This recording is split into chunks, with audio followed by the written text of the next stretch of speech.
Why are governments so frightened? I ask the question because it's very clear that most governments, and I will use that in the UK as an example, are absolutely terrified of the people that they are now governing. And why is that? Why is it that they need such draconian legislation to try to control protest? Why is it that they are literally trying to control the freedom to express opposition to what the government is up to? Why are they trying to tell people, you must comply or else? And why are they imposing so many laws that basically say, unless you work, we will not recognize your existence as a human being? What is it that is going on that is making these people so terrified of the alternatives that might exist within society? Well, the answer is actually glaringly obvious, and that is that they are promoting a form of government that is obviously inherently failing. Neoliberal government, which is what the Labour Party is promoting in the UK, just as the Tories did, just by the way as the Lib Dems do, and just by the way as some other parties, particularly the SNP in Scotland, tend to do.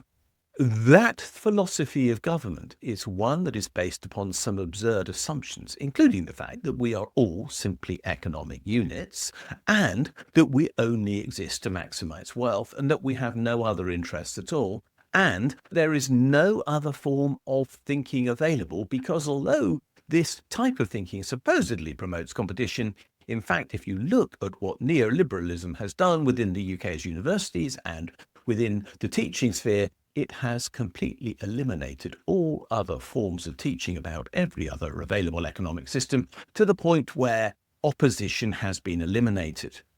But that has not made neoliberalism work.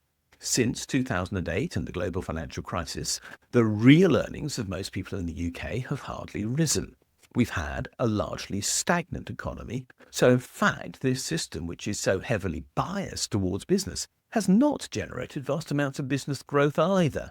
It has inflated the value of assets, and in particular the value of land and buildings, including the homes of those people who are fortunate enough to own them, and the value of shares because of the manipulation of the share price that is now the normal form of activity of the finance director of most quoted companies.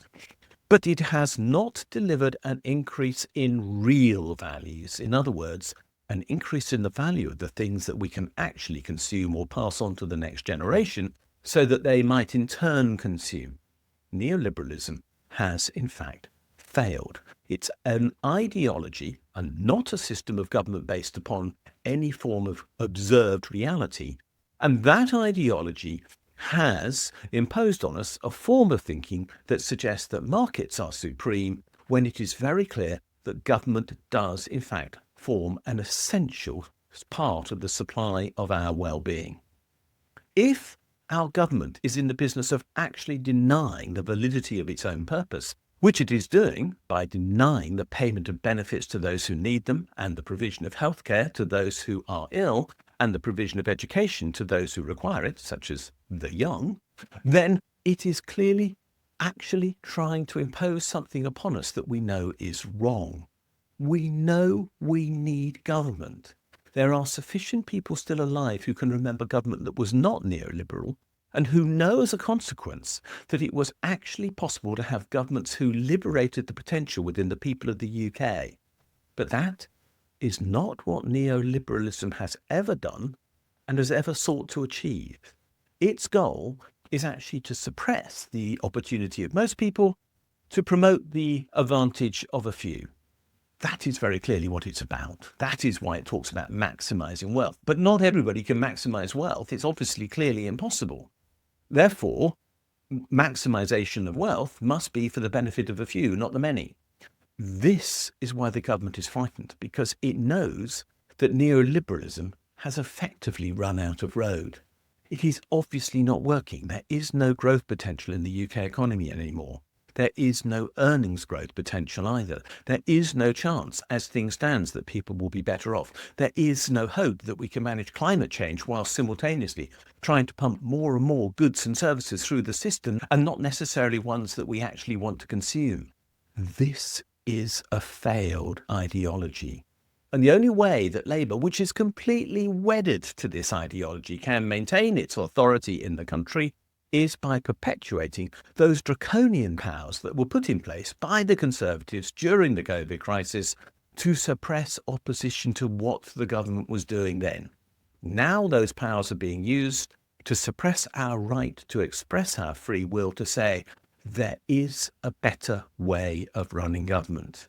Government should be run on the basis of caring for people, not on the basis that people are economic units of production.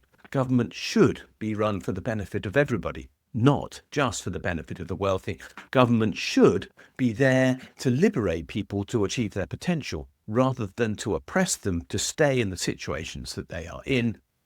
Labour has got everything wrong, and it's terrified that it will be rumbled and that people will demand something better.